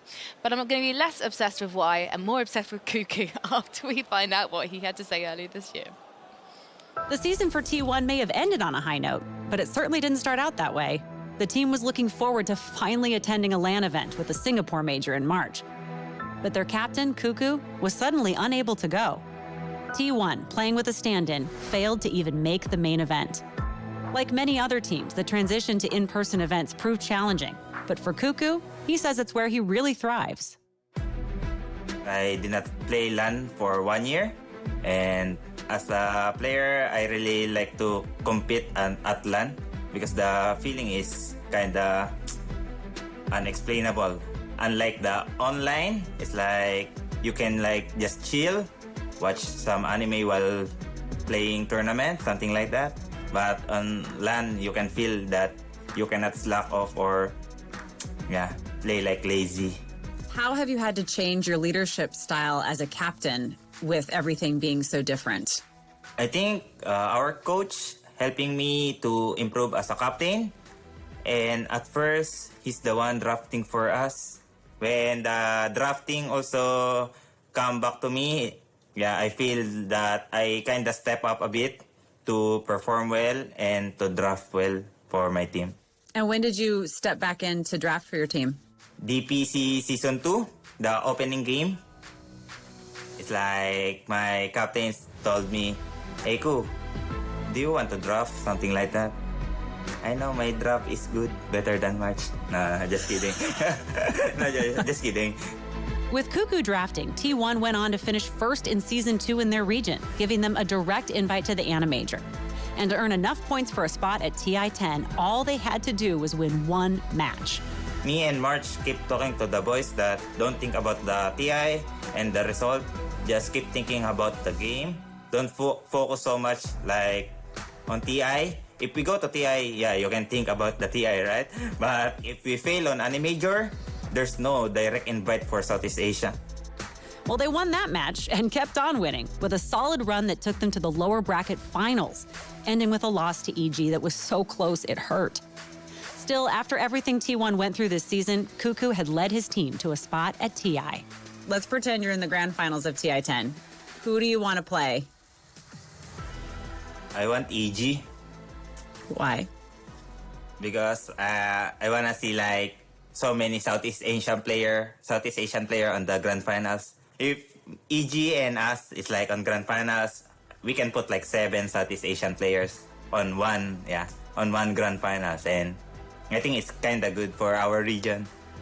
This is my 5th TI, I think, and most of my TI memories is like after upper bracket, we lose, then lose again. So if I'm gonna go back, I really want to raise the ages as a player, as a captain. My goal for TI is like keep grinding and do my best. And we have no doubt that both teams are going to be trying to do their best in this third and final game of the series in the upper bracket. It is PSG LGD versus T1. T1 versus PSG LGD. Game 3. Welcome to the last draft of the first series of the day. My name, as always, Ava Plus, joined by Fogged, joined by Lacoste. And while we're analyzing the draft, sometimes it doesn't tell the full story. So, Lacoste, tell me, what went so well for T1 last game? I mean, I gotta focus on Carl. His Doom was completely popping off in that previous game, managing to stay on the top of the network chart with the hand of Midas, understanding of the timings, what needs to be done. He was like just moves, and we can see in this one, like, no doubt about it, as we expected, getting panned in the first phase because he was causing so much issues. They made Nothing to Say look weak, which is one of the rarest times I think I'll ever say that, because he is a pretty flawless player. He doesn't really make mistakes at all, and they just kept finding him out of position with both Carl and Kuku. It was phenomenal, really, from T1, and yeah, you can see the adjustments already made from PSG LGD. We see Magnus now moving in priority up to number 1. ET takes a little bit of a step back, and T1 is still going for a very strong scaling draft with these two heroes as an opener, but also still active, very good at just catching and all about like this mispositioning too, which I feel like was big in the last game. These skewers just bringing people out of spots. Now both teams have one. We have a glimpse, and we have skewer plus one toss and all that fun. And they just picked Io into Disruptor. Usually it's the other way around. Disruptor has been historically a counter to Io. And as you mentioned, ET plus Disruptor, these two heroes are always going to be... You're going to be feeling good having those heroes no matter what stage of the game we're talking about. Having a strong laners and also ability to scale. But to go back to the previous game a bit, the big boy Philly, this is the item, the neutral item that people tend to hold for the longest duration of time, as we've seen Zephyr holding it, I believe, in this game for more than 20 minutes. I believe average time is around 13, compared to some, like, average time is 8 minutes holding the neutral item. So big boy Philly on the top. So I like to ask, because if the IO is not good against Disruptor, right, it must be because there's some synergy or something you're looking for in your own draft. So what are the strengths of the IO Magnus as a starting combo here, Fogged? You got the double buff up for your carry. You got a lot of heal sustain that's going to be coming in, and gives you, I mean, global potential is always something that you have to factor in. Sure, there's glimpse, but we saw last game like how much the global was a threat. Zephyr was like one of the top networks in the game as a Dawnbreaker support, just because he could play on opposite side. He could always respond to these moves and then still show up to fights. So I think Io is a great example of being able to open up the map for yourself while also being able to, like, hey, Almay, you can't beat the fight? Yes, you can. We're going to bring you in there. So. Does this add to LGD's response to T1's aggressive playstyle that we saw last game? Yeah. Lacoste. Yeah, I think so, definitely. Looking at the bans right now, Enchantress, not your usual ban, but this is something that needs to be done if you want to set up Elder Titan for a really good laning stage, because Spirit is dispellable, unfortunately. Yes, and I think if you pick like Disruptor ET, you've already shown that that's like 90% chance of 4 ET. And what is 4 ET like? Not like playing against Enchantress. If it's a 5 ET, I feel like you can't actually go for that kind of dispel thing, but we saw Secret do exactly that, right? They baited Saksa into playing the ET in the OG series, and Puppy just snap picks Enchantress versus it, lanes it against it. He actually was lucky because he was versus Monkey King as well, so he had double dispels and all that fun. He had really strong lane for it, but yeah, when you see that it's gonna be a 4 position. There's even a secondary dispel for the Disruptor Shard in case they go for that. So if they want to actually buff up their carry, you have that little extra There's one more hero left in the pool that has a built-in Dispel Oracle. I don't think you want to get IO Oracle. It just seems extremely weak, especially compared with the Magnus. If your offlaner has a lower cooldown stun, I think that's doable, but at this point, I just don't think they're going to go for it. Queen of Pain banned out by PSG LGD. I've seen so many games where Virtus Pro bans out Queen of Pain, and it screams, you know, we want to pick Storm Spirit. Like, this is the hero that we want to get. Queen of Pain was banned out in the previous game, so that means, you know, maybe they screamed a bit more against the T1, and this is a comfort hero for Carl as well. And also, whenever you have IO, that means you have a limited lockdown, Magnus, RP. You kind of don't want to commit, so PSG LGD will need to protect their lineup against these elusive heroes, Puck possibly, and any Spirit in general. Yeah, I was thinking Storm or Ember Spirit, likely for Nothing to Say, just covering his lane, because I see the Bat ban as well, too, so they want to have this like really advantageous lane for him. And it's always really good versus hero like Disruptor, because you get glimpsed, you throw the Remnant down, you come back in the fight anyway, so lots of different ways to get into the backline as well, versus these two heroes that are two of the better backline heroes, right? The ET and Disruptor want to play very far from the fight, and the Spirits get right on top of you. Right, and since we have some extra time as well, and you talk about these two heroes, I'd like to get into something interesting, the idea of draft theory, right? So, as a more generic sense, what advantages and disadvantages does picking two supports have for a draft? Like, if there's two starting picks, or your 4 and your 5, of course you can flex the ET. What does that do for your draft here, Fogged? Just open. It saves your carry picks, like protects them from being counterpicked early on, especially now that we have the double picks that come out from, you know, in PSG LGD's position, because now they're going to be able to pick one hero on T1, then PSG LGD gets to pick 2, but now they're only going to have information of 1 core instead of potentially 2 if they had opened up with 2 of them. So, I mean, there's a lot of different implications now at the draft order that ends up making, I feel like double support is actually better than it used to be.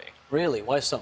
Just because of that exact thing, where you can actually only have 1 core shown in the first 3 when you're picking the 4, and then you get this, you get a situation when you get to, you reveal your, it's hard to describe because like you can reveal your mid, but then you get to save your carry for the last pick in a lot of situations because you get this pick and then into double bans and you can cover and you get to see their carry. So it's kind of weird like describing it, not really.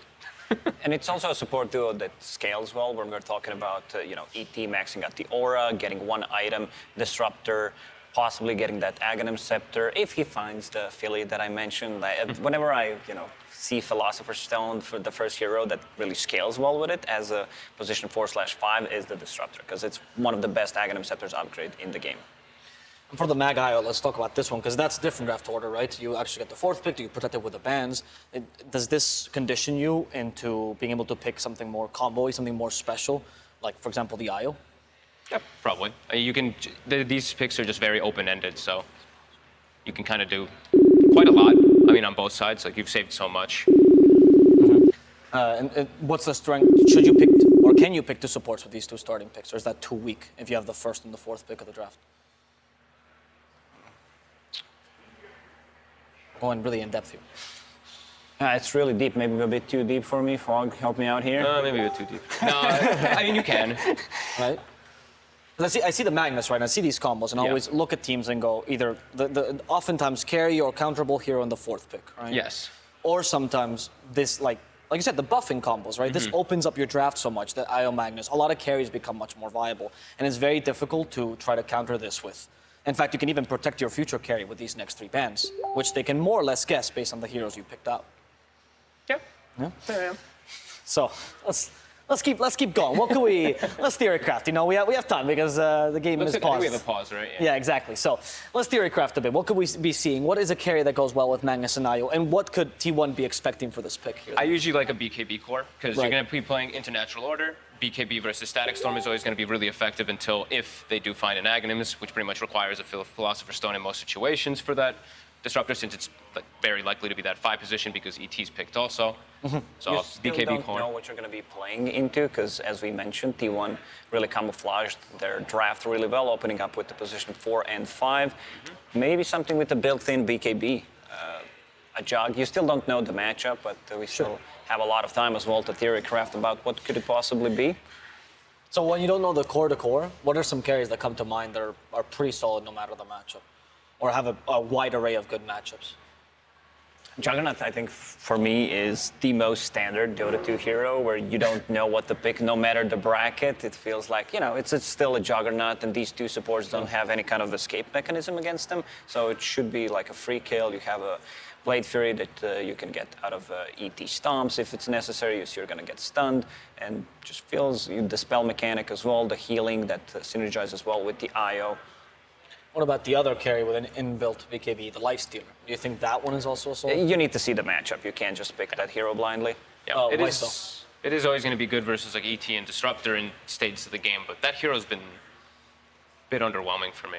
Why do you think so? I just think I don't know, he just takes too long. He really just takes such a long time to farm compared to a lot of these carries that just have natural built-in mechanics of like steroids. We have Medusa with Split Shot. We have Terrorblade with Conjure Image. We have, I mean, Morphling just being able to farm pretty much anything at any point in the game. So.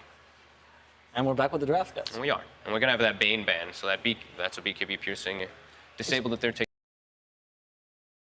Yeah, it's also a great setup for a possible skewer back, the relocate type of a plays, and we've seen Bane being a bit more popular during the main event compared to the group stage. BKB piercing ability, you do not need to get the full duration grip. Sometimes a second and a half is exactly what you need.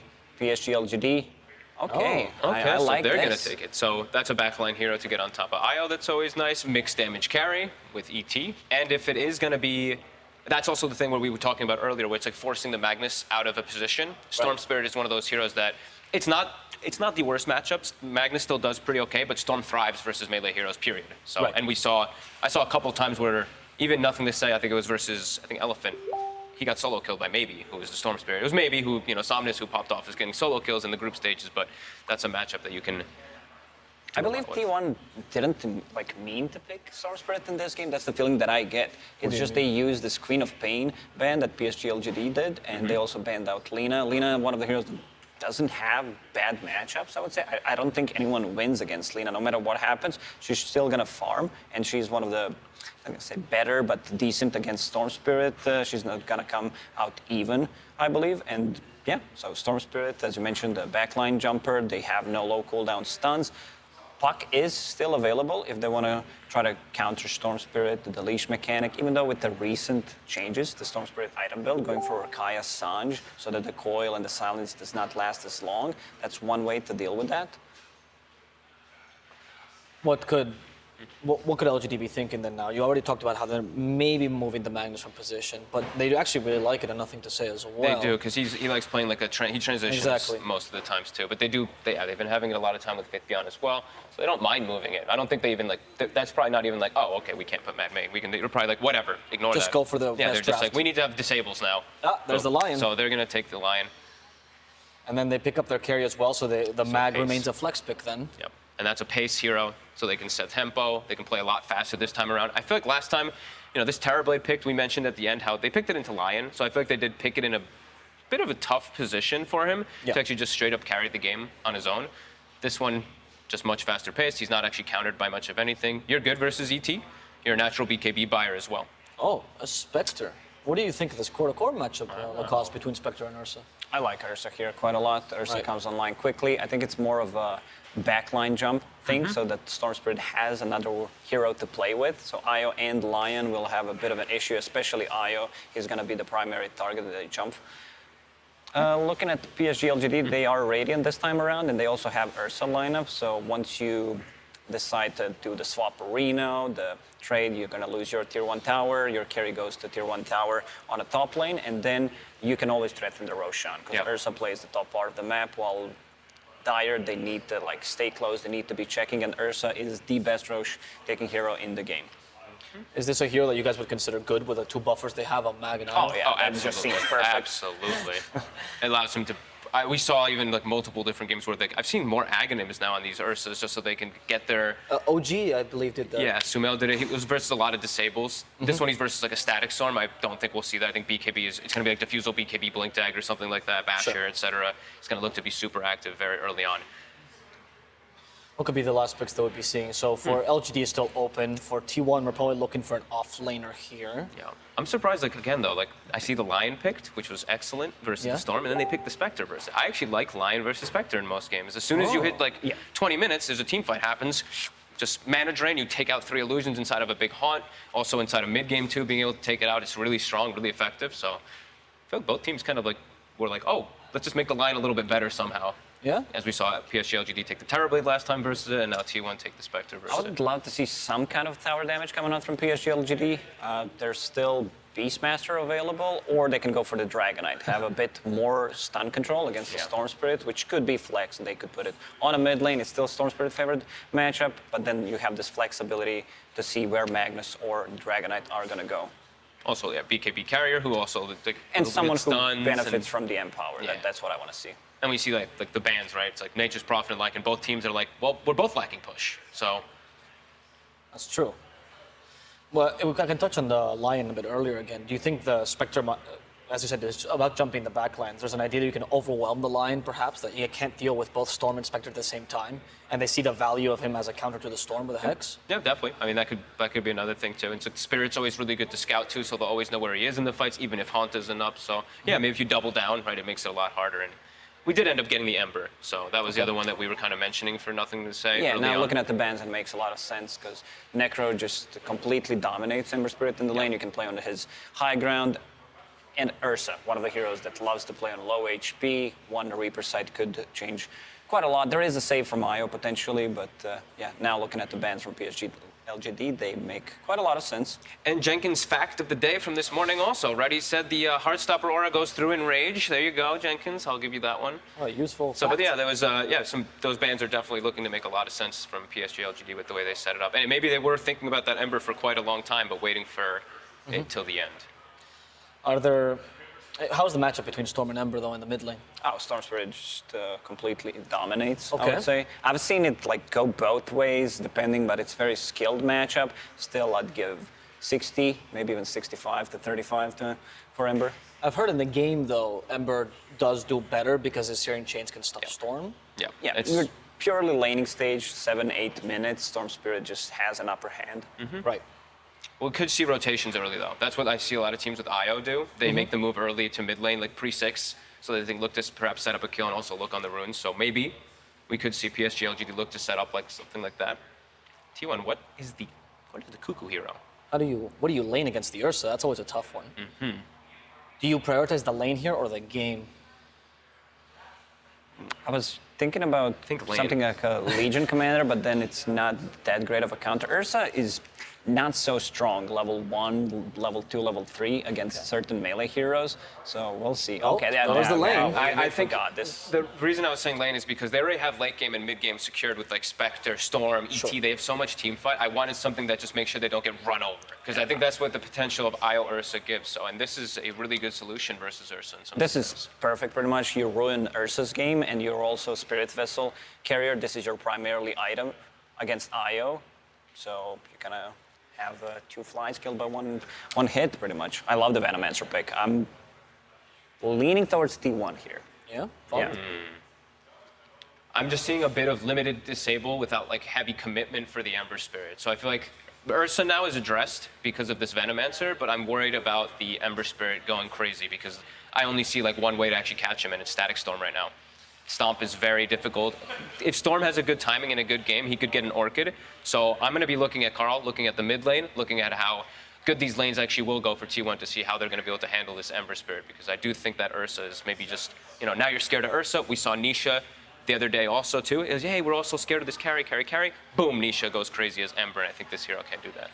Well, I'm the host, so I can't lean any way, but I really want to know what BSJ has to say for his last word. Thank you, Avo. As this game is called Defense of the Ancients, I think this specific game should be called Defense of the Roshan, as it is the paramount objective for LGD to be taking this game, as the panel did highlight. But I want to emphasize what T1 did in order to address this exact thing, and that is the vision game that they have from long range. They have the Venomancer wards to scout, the Spectral Dagger from the Spectre in order to scout, the ET Spirit, as well as the Kinetic Field from Disruptor. They have so many ways of gaining information in order to get that initiation on LGD when they try to force their objectives, that if they can manage to keep the distance, manage to take the fights on their own terms, T1 will have no problem taking this game. However, they have Ember and the Ursa empowered by the Mag to get up in their faces, low cooldown, run at you, Dota. If LGD can take that first Roshan, snowball it into a second one, they should have no problem taking this game. Winner of this game secures top 6 and another $800,000 in the international, and I'm going to let you guys take it away, Suns fan and Synderen. Thank you, BSJ. We have game number 3, LGD versus T1. You just heard BSJ break it down, Synderen. I mean, pretty much everything he said was correct. T1, a lot of vision, a lot of ways to contest Roche, but LGD are the ones that can actually kill Roche really quickly. So I think that's going to be a very important factor in this game. But what are your thoughts on these lineups? We get to see, you called the Venomancer. I'm going to give you credit. You said it, and it came true. Yeah, it is a really good Venomancer game for a time, at least. And I think what T1 needed here was a way to slow down the Ursa IO lane from just getting too far ahead. We've seen empowered Ursa in a secret series earlier and some during the groups. My concern outside of that, I think T1's laning stage should be really good. I think their lanes are very nice. Like the Veno ET lane is very strong bottom against Ursa +1. Yep. They're even starting as 3 right now, leaving Savage alone up top, 23 Savage on the Spectre. This is not going to be how to keep their lanes, of course. I want to know what T1 do when BKBs come out, because I don't think they're going to dominate the lanes and the game hard enough that PSG LGD don't get there. And that's my problem with the Dire lineup right now. They have nothing against BKB. They're actually going to have to kite for the full duration. Nobody kills during it. All you have is a little bit of right-click from Storm and Spectre, unless your Elder Titan somehow finds the most amazing Astral Spirit in the fight. So I think, as far as, you know, the metagame between these two teams with how they play overall in terms of tempo, how late they want the games to go, I do like LGD's prospects after 20 minutes. So I think the challenge for T1 here is to get far enough ahead that they can handle that stage of the game. So all about the BKB timings for PSG LGD. And yeah, you're right. We've seen that Empower Ursa kind of just snowball. That's the one thing that Ursa kind of struggles with is farm, and when you can give him Empower. I mean, there's even a time where Ursa, no first blood this time. As Zephyr is going to get skewered back into the tier. Oh, no! So first blood technically goes the way of T1. Little bit of miscommunication, but a little gift. You don't see that every day. That's funny. I'll say it. That's funny. So Zephyr getting first blood, he gets full Tranquil boots off of this on his Elder Titan. It's going to make his way down toward the bottom lane. Y doesn't get anything except a long, slow walk up to top. Faith Beyond, I think, got about half the gold of that kill, roughly. Is eyeing up a Helm of the Dominator. Cuckoo bottom. Yeah, in a bit of trouble here. He's going to get right-click a couple more times. The Echo Stomp comes through, but Ame looks to be just fine. Although Zephyr, on here. That's a lot of damage. He's going to try to Earth Shock to safety, and you can see just ticking away slightly thanks to Cuckoo.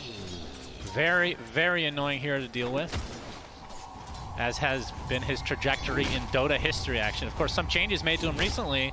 Poison Nova doing percentage-based damage, so technically scales better than he used to. I mean, how much of a difference has that made from the games that you've seen from Veno in this patch? It's one of those things that's hard to see, right? Because the damage is so slow. It's like, it's not really noticeable until you look at the post-game and compare it to like similar games historically. I don't remember the exact numbers, but for the most part, especially when you reach the mid-late portions of the game, even against agility heroes, the new Poison Nova is better than the old one, but it's primarily tanky heroes that suffer a lot more. And there aren't that many specifically high health heroes in LGD. I think the Venomancer is more about the vision and the lane power that it would bring, the reason they picked at this game. Unfortunately for Cuckoo, he's not really pressuring the IO Ursa that much just yet, but level 3 is a big turning point for Veno usually. Get a lot more damage on that Poison Sting.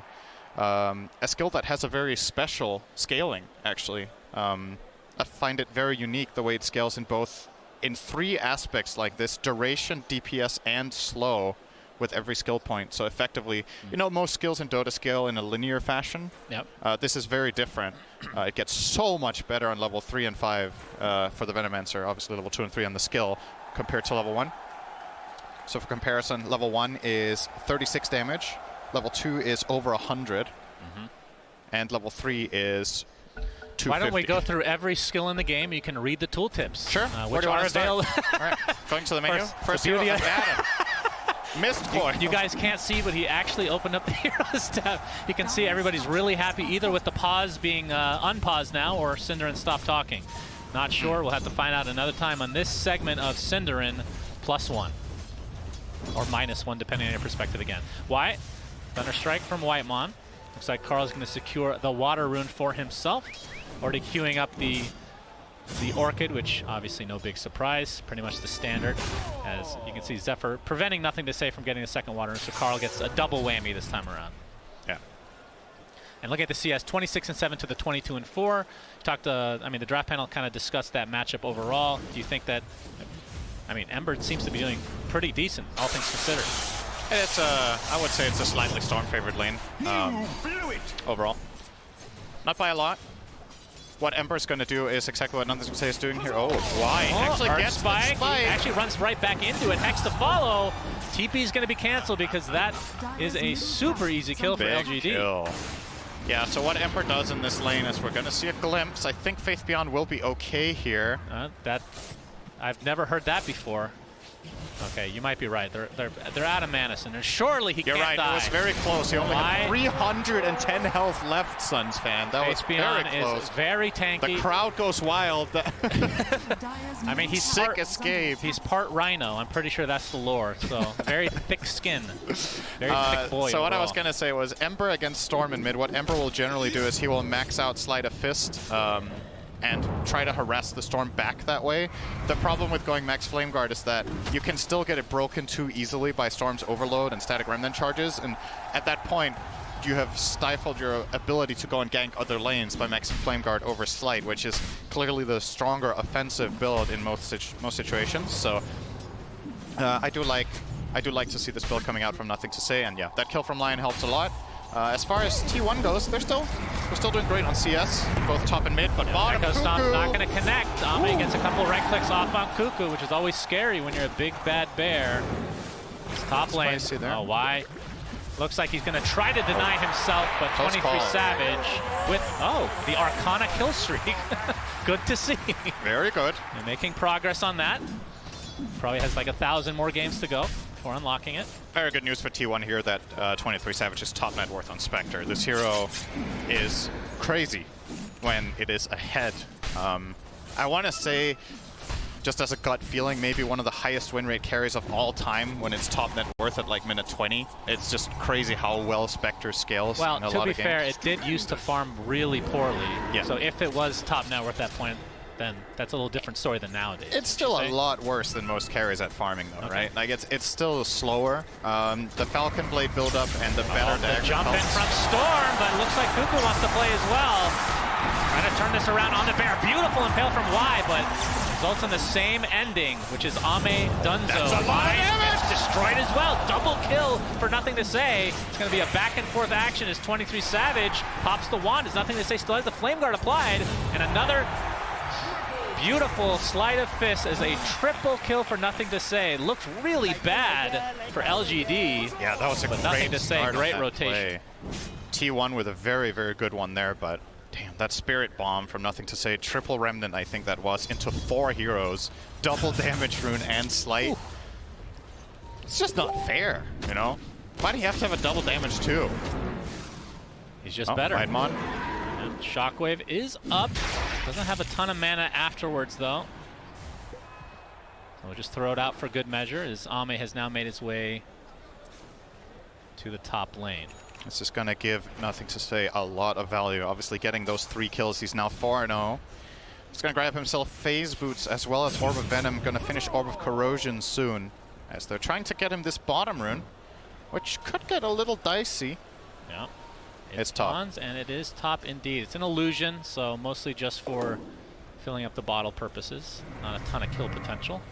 Carl should still be careful. Like, this hurts. If he gets caught in a stun chain and there's a little bit of damage coming out from Nothing to Say in addition to just a Sleight, he can still die from 2/3 to just the Lion Ember here. He's going to respect it and go jungle. He's See 23 Savage in the jungle, farming to his heart's content. So Aghanim Scepter will be the choice after the Falcon Blade. That seems to be the standard. We talked about this before, but before this tournament, we saw some Echo Saber. Like there's some differences between builds. We see some Orchid as well, but for the most part, we're seeing this same one that this game will have again. But the Aghanim Scepter just seems to be super strong with that 30-second cooldown, single target haunt Synderen, aka Shadow Step, whatever you want to call it. Do want to point out an interesting detail here from LGD as we are seeing the mid push, but Jinkyu has a really early level 6. He was level 6 minute 8 on the IO, and he was playing bottom lane alone against the creep wave, while Ame was alone top against the creep wave. So these two heroes were not playing together, and they were just still managing to maximize, finding farm in both lanes at the same time. And now this mid tower, uncontested.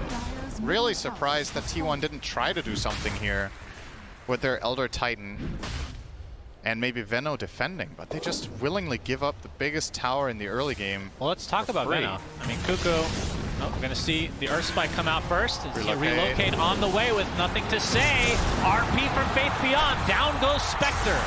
Big kill for LGDs. Carl looks to be at least trying to clean up the residual damage here. So it ends up being a trade of supports after the fact, but the big kill obviously on the Spectre for 23 Savage. And they relocate back to mid, and they're going to find more. Maybe Carl. Yeah, he gets caught with the Searing Chains. He's completely surrounded. Not a ton of mana to win, but cannot get to the low ground. Shockwave and completely surrounded, but Echo Stomp is there. Nice dodge from nothing to say. Another kill goes his way, Synderen. This is quite possibly the best start that I've seen him have this tournament. This is God tier status right now. Yeah, he's had enough of playing DP.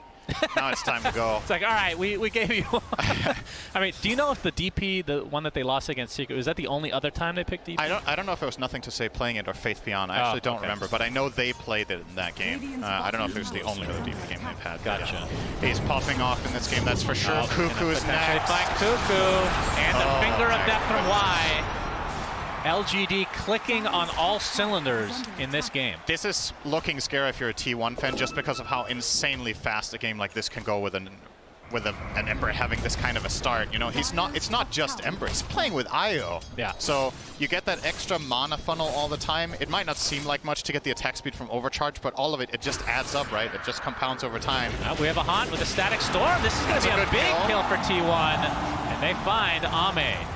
Nothing to Say has arrived. He's too late. Ame has had a pretty good game up until this point.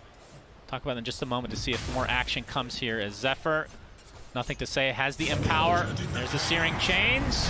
Trying to dodge the Echo Stomp, but will not be able to. Zephyr with the TP out. So, all right, forget about this last kill for a second here, Synderen. Cuckoo, Venomass, you talked about one of the big reasons. I know it's not the only reason, but one of the big reasons you pick it in this game is because Ursa has a hard time against it. They just switched lanes, and Ame has had a really good game in terms of farming, all things considered. Was this worth the Veno pick, or is there still more to come that we should look for? I think this is already concerning. They would have probably liked it to go better than this, but the Veno against Ursa is just a lot different when there's an IO, I think. It's just you have so much more regen coming through. Yeah. So that extra bit of move speed and overall mobility in lane really helps. Oh, Nothing to Say. He might just kill Whitemon here, honestly. The glimpse, but the Remnant is out, stuck inside the kinetic field, but does not matter. Nothing to Say, completely dominating. 7-0, and this is going to open up space for Ame to get inside the Roche Pit. Has the Morbid Mask, going for the Diffusal Blade. And this should be a freebie. 12.5-minute Roche. Depending on how long this game goes, Synderen, we might see 10 Roches. Can we get to double digits? Ever. That was a very random comment. I don't know what to say to that. Why are you suddenly thinking of 10 Roches? I don't know. I get really excited by Roche. I feel like he's underappreciated by the masses. His lore is very interesting. All right, you get 10 seconds. Design a new drop from Roche after Refresher Shard and Ags. Bloodthorn. That's not a new design. You're just putting an item on it. That's what's already being put. All right, Refresher droppings. Okay, what does that do? It's like a worse version of a shard. Why would the fifth one get that? But then if you get all three, Ags, Shard, and Ag Shard dropping, it becomes Exodia. Okay. Which is like a Mega Ags. Okay. A Gaben level spell, if you will. You cannot complain about any of my suggestions ever again. Great. Spirit Vessel on Cuckoo. I can't do worse than. I actually can't come up with anything worse. So. That's what we thought about the Aghanim Scepter on Lycan. But Slax is a genius. So Cuckoo has a Spirit Vessel Syndrome, but like you said, I mean, he doesn't have any charges. That's definitely an issue. Hasn't really been participating in a ton of fights right now. This bottom tower looks to fall. Oh, Carl might be in some trouble. Do they have the damage? Absolutely. With the Finger of Death and the nice setup continuing to happen with nothing to say's changed. Again, Carl's voice line usage is just not, like, you just got burst. Why do you love it?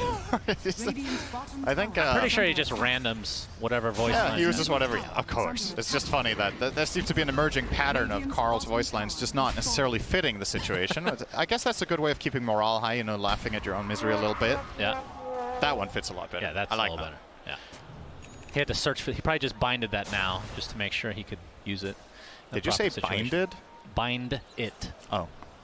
I was just like, do I have to lecture you about verb inflection once again now? All right. Diffusal picked up by Ame. I'm just going to ignore. That's an old school one, actually. You're going to ignore your insult again. Yep. Nothing to As say. You never learn from it. Just creating so much pressure for T1. It's going to be a smoke move here, I think. This would be if they could find nothing to say right now. This would be pretty big because he's getting close to finishing BKB. See why, but yeah, the Plague Ward's giving that vision. Spectral Dagger comes out. Nice little detail with the Perch Creep, by the way. Will be very helpful against Venno. Yep, that's true. If the little Satyr Banisher is going to follow them around here, being controlled by Faith Beyond, or well, whoever he has shared control with, of course. 2.5 minutes with the Aegis. I mean, what is LGD, what's their timeline here? This is a lineup that wants to finish earlier, I would assume.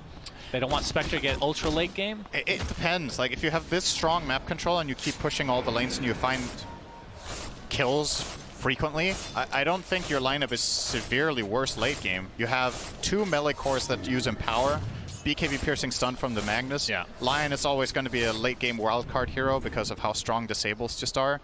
And IO, one of the best late game supports too. So I'm not really too, I don't think LGD should be too concerned with it. On paper, Storm Spectre look amazing. Venno often falls off kind of at some stages. And unfortunately for Cuckoo, he hasn't really ever had a massive impact in the game yet. Well, yeah, it just hasn't been any fights yet, which, to be fair, that hasn't really been an actual team fight. It's been kind of this scattered, I mean, nothing to say, just all over the map, essentially, with the IO support. Yeah, and he has the BKB Orb of Corrosion, right? So you can really tell that LGD have an understanding here of what is the one problem we have is if we get caught by spells. Yep. So a lot of the times Embers in this position will not go for the straight BKB, but get like a Maelstrom or another build-up item. But it feels like he has enough damage with just the Empower and the Orb of Corrosion, and with this BKB, he's honestly invincible. If he gets it off, he's never dying while that's running to this lineup. So, kind of enter God mode there. And with this Aegis, I mean, I'm guessing there's no pressure from LGD to try to use this Aegis in any specific way. Just continue with map control, try to get some objectives, but you don't have to go ham, so to speak. Of course, Spectre is getting close to Ags here. You think they're going to try to do something with this 40-second timer? Maybe if they find a fight bottom and the relocate here, they could consider diving tier 1, but I don't think tier 1 is even going to give them a fight for that tier 1 tower. I think it's just going to concede it here. They know that they're in a very disadvantageous position right now. And once Aegis is out, you have a little bit more of a clear plan, I think, for how to fight. White Mon, going to get caught soft. Yep, White gets off the Earth Spike, and Ame doing the... although Jin Q takes it. All right. They still have support tax. Okay. Yeah, pops a BKB. TP's coming as well. Cuckoo gets off a Gale, not really going to hit anything. But I mean, that's actually pretty big. They force out that big BKB charge for nothing to say. That was a great disengage from T1. They get the BKB, they back off. They also got the relocate, and the Aegis also expired there. So, nicely done. Kind of weaving around the fight. But at the same time, also a little bit concerning that you have this lineup and you feel like you can't fight, right? Yeah. You really want to fight with these heroes. Oh, 21 Savage. Boy. He's being eyed up by Y. Yep, there's the Earth Spike to start things out. Ame on the way. And just going to burst him down. Finger of Death gets the finishing blow. Didn't even get a chance to cast the dagger. He just died in the stun hex combo. Ursa has so much damage. LGD on the same page again. And think more than any other team in this tournament, it just feels like they make so little mistakes that and so few. So few mistakes. The fact that a non-first English language person is correcting me really makes this sad. First English language person, yes. Oh, God. It is I. End me, simply. Yes, you I don't were remember saying. what I was saying anymore. What the hell is it? Oh, they don't make many mistakes. True. So the opposing teams haven't really found much of an avenue to try to take advantage of something like that. It just feels like they're, I don't know. I don't want to say invincible because obviously they lost game 2, but even with that massive, massive disadvantage they had in terms of net worth, they still made it a game. Yeah. Which is really surprising. Yeah, there's going to be a nice Carl jumps in, all right. Faith Beyond. There's the Aghanim Scepter being used for 23 Savage. So still has Haunt online. And they instantly smoke again. I actually think Faith Beyond saw that. I don't think the vision had faded just yet when they blew that smoke. So this means PSG have the information, and they can make a very clear call about where the smoke is meant to hit, right? There's not like, there's one option. So they're already positioning themselves very well. You can see they're just standing still on both Lion and Ember, covering the angles, waiting for T1 to try their luck. But T1 seems like don't really fancy that smoke too much after all. Kind of just not going to do anything with it, except did they even place any vision with it? I don't think so. So kind of ultimately just a full-on wasted smoke of deceit there, unfortunately. Aside from the fact that, well, LGD were standing still for a little bit as well. So yeah, you traded off looking at each other. The good thing about that kill, though, is T1, they finally have some Spirit Vessel charges, Cinder, and so something to use against That's true. The Jin Q Io, who he does have a mech. We'll see if he gets something to try to dispel. I mean, he could go Greaves, I guess, to try to dispel the Spirit Vessel charge. Not sure if that's even in the more than likely consideration going Lotus, I think, if he wants that. It's probably what happened to better value. Greaves? We're not seeing that nearly as much these days. Yeah. Can't remember what the nerf was now. Putting you on the spot, Cinder. What are Greaves? That's true. All right, Faith Beyond company smoked up. You can see Ame has just picked up his BKB. As speaking of that, Nothing to Say pops his second charge. So another good bait from T1. All right. Get it. Yep, no skewer this time. And we are at the 21-minute mark, so Shard can be picked up for anybody in the game. And we obviously saw the impact of that, even though they ended up losing Faith Beyond with that Magnus. And even though this move from PSG LGD doesn't really get them any kills, they get control, right? They bully the enemy team out of this outpost area. They start setting up for Roche control, which is going to spawn right now. Why we'll see that. And I think, okay, this is a really crucial moment for T1. This has to work. If they lose the second Roche with no contention, they're not in a good position at all. Yep. And that shard, almost certainly, if they get it, will go to Ame. One of the best shards in the game for sure. Very, very good. This is the beauty of having a Venomancer. You get that vision with the Plague Wards in the pit. And obviously, Elder Titan we talked about last game. So this won't be a freebie for LGD. The Roche is getting relatively low. Just waiting for the right time to pounce. Haunt still, literally every spell is online. So it's all about the timing and execution here. The Haunt. Nope, that was the Shadow Step. Nice job from Zephyr there. He actually, and from Cuckoo, they distracted Ame so long that the Fury and there's the RP! Can they burst him in time? Why? Trying to layer, absolutely again. Buyback is available for Carl, though. Yeah, it doesn't matter that the Fury Swipe stacks fall off if you kill the enemy mid. Yeah. You can just go again. Yeah, continuing to try to dodge these really annoying Echo Stomps. Will they force the buyback, or will this just be given up? Looks like they're just giving this up. So second Roche the way of LGD, and Ame with the shard, which he's not actually putting in his inventory yet. There we go. Maybe they want to give it to Ember? No, this one's way too good. This is very, top 5 very shard good. in the game. It is. Every time he overpower or Earth Shocks, he will get an enrage for a second and a half. Yeah, I remember Super when the strong. shard came out, you rated this the absolute best, I think. Well, it was 2 seconds or more. I can't remember. Was it 2 seconds? It was better before, yeah. That's crazy. I think the cooldown of Earthshock might have also been lower then. Yeah, they nerfed that aspect as well. Okay. So there have been some slight nerfs, of course, but still extremely strong. I mean, just being able to preserve your ult. Because so many times we see Enrage popped, and then everybody backs away and tries to kite Ursa, whereas you have more options now. It's kind of... I'm looking at the scoreline right now, right? Wait for it, Cinderman. Static Storm after the Yules. All right.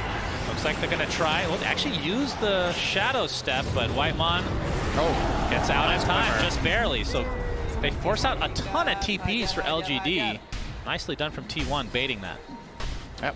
Of course, it did cost Static Storm. A big rotation.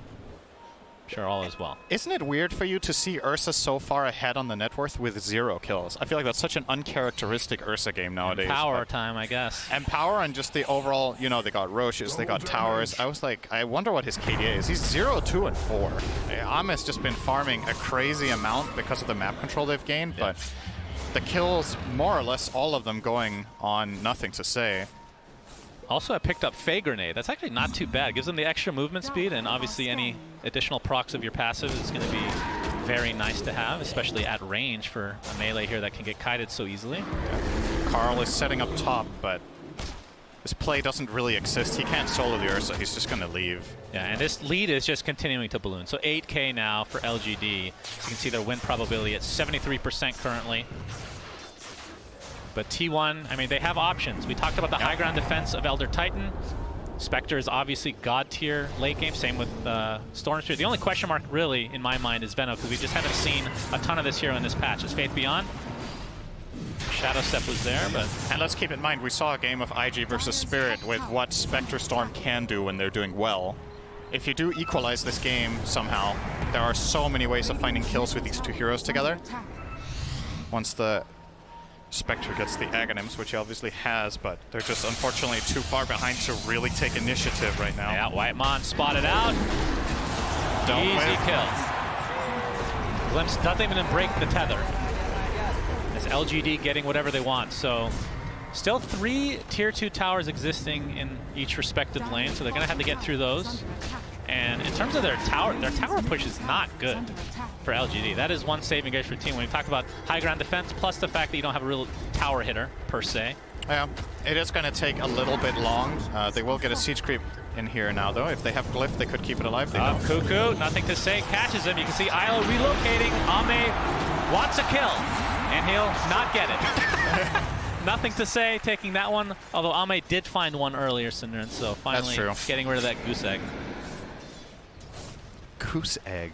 Goose egg, yes. Ah. Huh. I haven't heard it called that much, I think. I am a boomer. Yeah.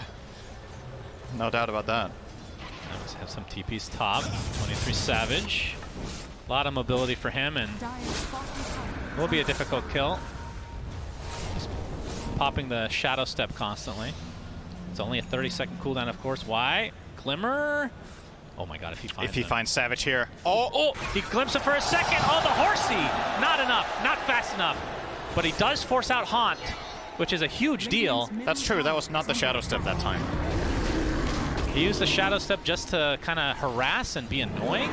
But yeah, I'm sure he's regretting that one. And now with Haunt down, well, I was going to say LGD is going to try to force something, but Aegis is running out now. And, I mean, even with that second Aegis, they haven't gotten a tier 2 yet. But still, not the end of the world, because they're just farming the entire map, and the lead is continuing to grow. Yeah. Need to clean up these pesky Plague Wards that Cuckoo's going to keep placing. Like his itemization, by the way. I think the Halberd Force Staff is very good this game. Yep. You want that against Ursa. You need a repositioning tool, and you need to clean up these pesky Plague Wards that Cuckoo's going to keep placing. Like Carl pops the BKB just to ensure a kill, but it's only Y for now.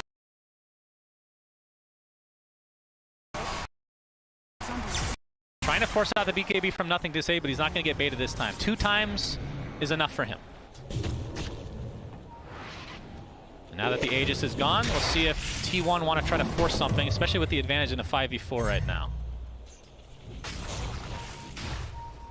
But like you said, Cuckoo, I mean, his farm is pretty decent. I mean, Venos do get relatively farmed. Has the Force Staff in addition to everything else. Thank you.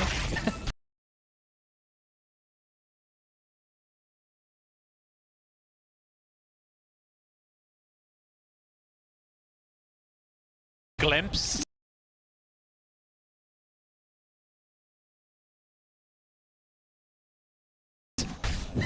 Just felt like saying it. I heard the sound.